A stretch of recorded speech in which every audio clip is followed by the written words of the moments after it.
na farmer. At meron silang isang kabayo. So, one day, pupunta sila sa farm para mag-araro. And pag-gising nila kinabukasan, pag-gising nila na walang kabayo. So, ang sabi ng mga tao, malas yan, malas. Kasi, nag-iisa na lang yung kabayo nila, panghanap buhay na wala pa. Malas talaga yan, malas. Eto malupit. After 1 week, bumalik yung kabayo. May kasama ng 7. Nag-recruit yung kabayo. So, nung pagbalik na may kasamang 7, 8 na yung kabayo. Alam mo, sabi ng mga tao, grabe, napakaswerte naman niya. Kasi nawala na yung kabayo niya, nung pagbalik, naging 8 na yung kabayo niya. Grabe, napakaswerte. Ganun sabi ng mga tao. And sabi ng may-ari, so, sa isip-isip niya lang, walang kabayo, malas. Nung bumalik yung kabayo, swerte daw. May kasama pang 7. Nag-recruit. So ngayon, dahil hindi nila kilala yung kabayo, tinitraining nung mag-ama. Tinitraining nila yung kabayo. Pinapaamo ba? Kasi yung isa kilala, pero yung 7 hindi. Pinapaamo nila ng pinapaamo. Tumatalon yung kabayo ng tumatalon. Pag tumalon nga, ganito. Mii!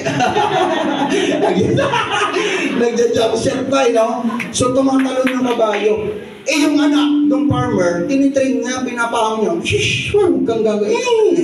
Dama, chillax ka lang. Pinapaam kita. Talagang tumalon. Pagkatalon, nalaglag yung anak ng farmer. Pagkalaglag ng anak ng farmer, bali ang mga buto. Alam mo ano sabi ng mga tao? Grabe, malas ka talaga. Malas. Sabi ng mga tao. Kasi kung bumalik yung kabayo mo, bakit ganun? May kasama ng 7, bali naman buto ng mga anak, ang anak mo. Malas talaga. Sabi ng ganun. Ito maganda. After 1 month, nag-order yung lugar nila, yung bansa nila, na lahat ng mga lalaki na malakas, SOP, order, gagawin natin sundalo, gagawin natin pagtigma. So lahat ng mga lalaki kinuha, lahat ng mga malalakas na mga bata kinuha.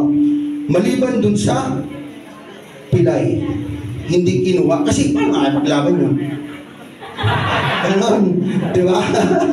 So hindi kinuha, di ba? Alam mo ano sabi ng mga tao? Ang swerte-swerte mo naman. Alam mo bakit? Yung anak namin, gagawin sundalo, hindi namin alam kung mabubuhay pa pagbabalik or what. Samantalang yung anak mo, after 3 months, 4 months, 5 months, gagaling na. Di ba? So ano yung moral lesson? Minsan sa buhay natin, may tinatawag tayong law of duality na may oo, may hindi, may yes, may no. Pero huwag ka lang titigil. Di ba? Kasi kung may mawawala, may darating. Yes! Tama.